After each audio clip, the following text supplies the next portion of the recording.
Assalamualaikum warahmatullahi wabarakatuh. Waalaikumsalam warahmatullahi wabarakatuh. Alhamdulillahi rabbil alamin wa bihi nasta'in 'ala umuri waddin wassalatu wassalamu ala asyrafil anbiya'i wal mursalin sayyidina wa habibina wa maulana Muhammadin wa ala alihi wa sahbihi ajma'in, amma ba'du. Rabbi ishrah li sadri wa yassir li amri wahlul 'uqdatam min lisani yafqahu qawli, amma ba'du.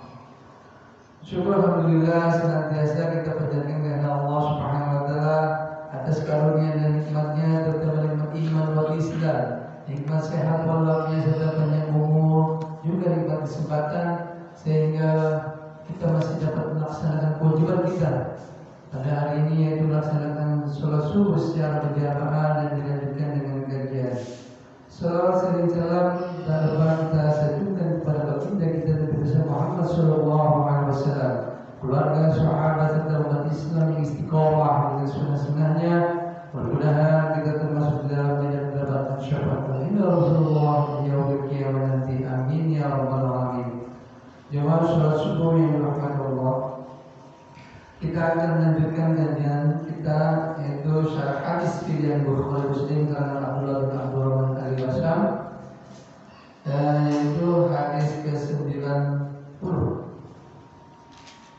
ke-91 dari Abu Qatadah Al-Ansari radhiyallahu anhu bahwa Rasulullah sallallahu alaihi wasallam pernah sholat sambil menggendong Umamah binti Zainab binti Rasulullah sallallahu alaihi wasallam dari Abu As bin Ar-Rabi'in Al-Syams. Jika sujud, beliau meletakkannya, dan jika berdiri, beliau menggendongnya. Nabi sallallahu alaihi wasallam memiliki sisi kelembutan, kasih dan sayang amat mendalam. Beliau menyayangi siapapun, anak-anak, orang dewasa, orang kaya maupun orang miskin. Tidak ada yang lebih menunjukkan akhlak beliau yang mulia selain dari tindakan beliau yang menggendong seorang cucu selagi beliau sedang sholat. Beliau menggendongnya di pundak ketika berdiri, dan jika rukuk atau sujud, beliau meletakkannya di atas tanah. Dalam kelapangan dan keluasan ini terdapat kemudahan bagi umat Muhammad. Perbedaan pendapat di kalangan ulama, Ibnu Daqiq Al-Id menyebutkan beberapa penakwilan yang menyimpang jauh tentang hadis ini. Di antaranya ada yang mendakwakan penghapusan, pengkhususan, keadaan memaksa dan lain sebagainya, dan sebagian penakwilan yang lemah dan menyimpang. Menurut Al-Qurtubi, para ulama saling berbeda pendapat dalam menakwil hadis ini, yang tentunya hal ini menyedot perhatian dan kerja yang tidak ringan. An-Nawawi berkata, setelah menyebutkan berbagai penampilan itu, semua itu merupakan pendapat batil dan tertolak tanpa didasari dalil. Dalam keadaan ini justru menjelaskan bahwa pendapat yang benar seperti yang ditegaskan para muhakkik, bahwa perbuatan itu diperbolehkan dalam setiap sholat, boleh dikerjakan imam, makmum, maupun yang sholat sendirian. Rasulullah SAW melakukan hal itu untuk menjelaskan pembolehannya, sebagaimana beliau pernah turun dan naik tangga mimbar untuk menjelaskan pembolehannya. Sebagaimana beliau pernah membukakan pintu bagi Aisyah ketika sedang sholat dan lain sebagainya, dari berbagai perbuatan yang tidak membatalkan sholat. Gerakan yang diperbolehkan ini ialah gerakan ringan atau sedikit selagi diperbolehkan. Kesimpulannya, yang pertama, gerakan semacam ini boleh dilakukan di dalam sholat fardu maupun nafilah, boleh dikerjakan imam, makmum maupun orang yang sholat sendirian, meski tidak ada keperluan yang mendesak kepadanya. Inilah pendapat para ulama muhakkik. Yang kedua, boleh menyentuh dan membawa sesuatu yang diperkirakan ada najisnya, tapi yang pada dasarnya adalah suci. Dalam hal ini adalah pakaian dan badan anak.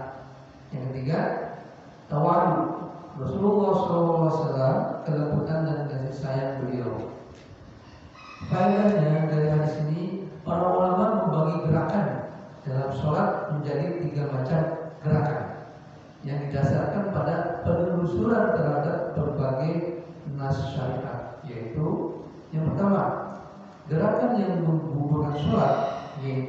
besar yang dilakukan secara terus-menerus tanpa ada kebutuhan yang mendesak dan tidak terkait dengan kemaslahatan sholat. Kedua, gerakan yang dimakruhkan dalam sholat dan tidak menggugurkannya, yaitu gerakan ringan yang tidak dibutuhkan dan tidak terkait dengan kemaslahatan sholat, seperti gerakan memainkan pakaian dan anggota tubuh yang ringan, karena hal ini dapat menghilangkan kekhusyuan yang diharapkan. Di samping hal itu tidak dibutuhkan. Yang ketiga, gerakan yang diperbolehkan yaitu gerakan ringan yang dibutuhkan.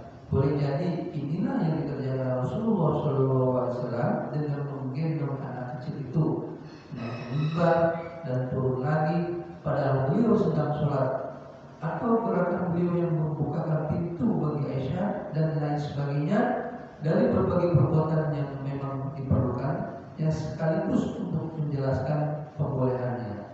Yang keempat, gerakan yang disyariatkan yaitu gerakan yang berkait dengan kemaslahatan sholat, seperti maju ke tempat yang lebih baik, bergeser untuk merapatkan shaf, atau gerakan yang terpuji dan diperintahkan seperti maju dan mundurnya orang yang sholat dalam sholat khauf, atau perbuatan yang mendesak seperti untuk menyelamatkan diri dari hal-hal yang mendatangkan kerusakan.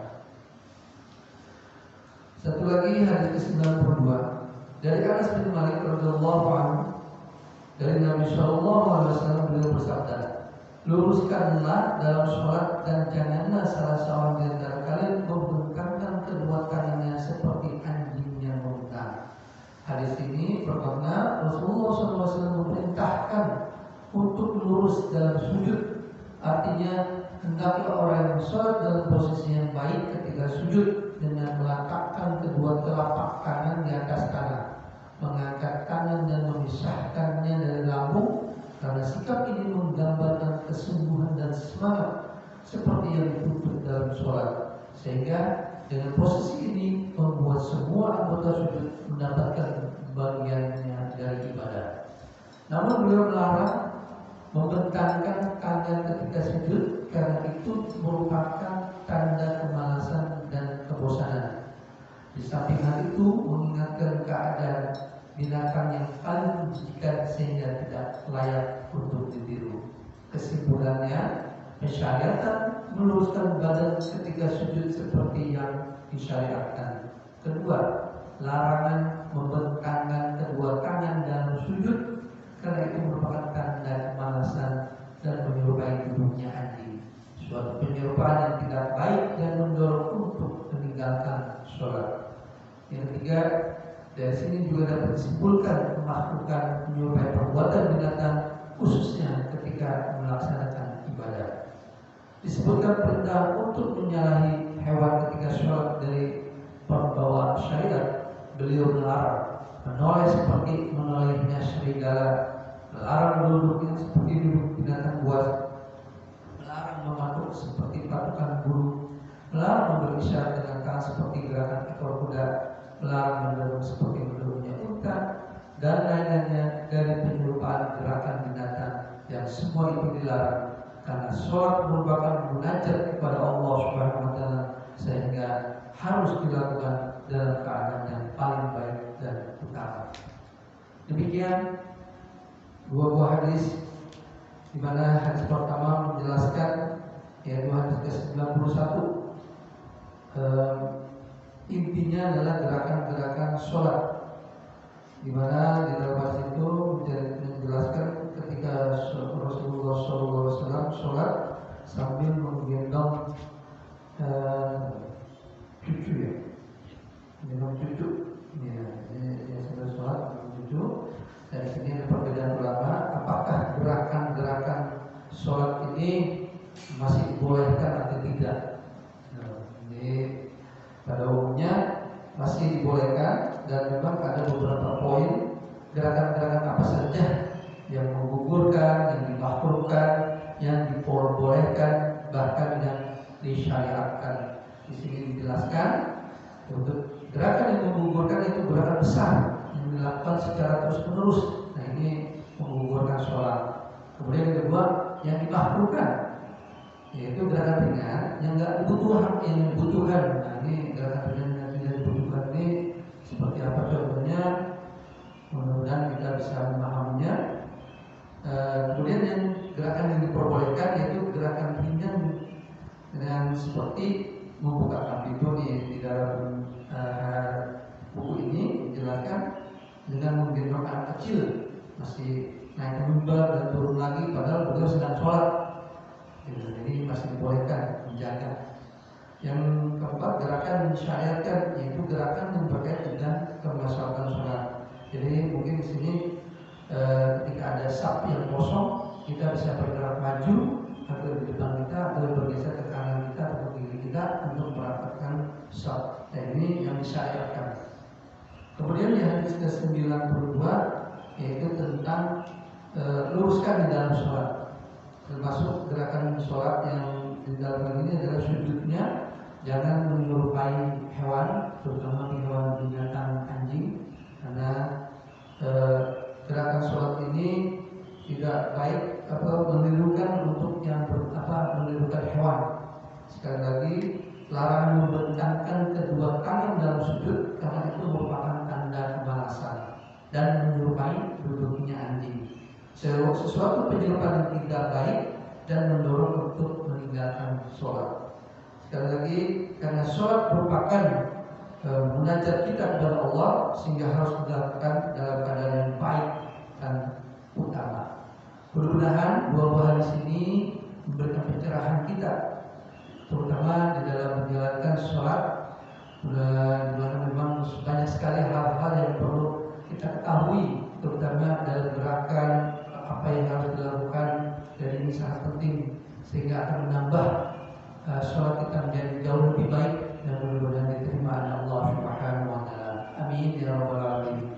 Mudah-mudahan ini sangat bermanfaat bagi diri saya pribadi, juga kepada jamaah sekalian yang hadir di sini, baik yang di mushola maupun di rumah yang mendengarkan.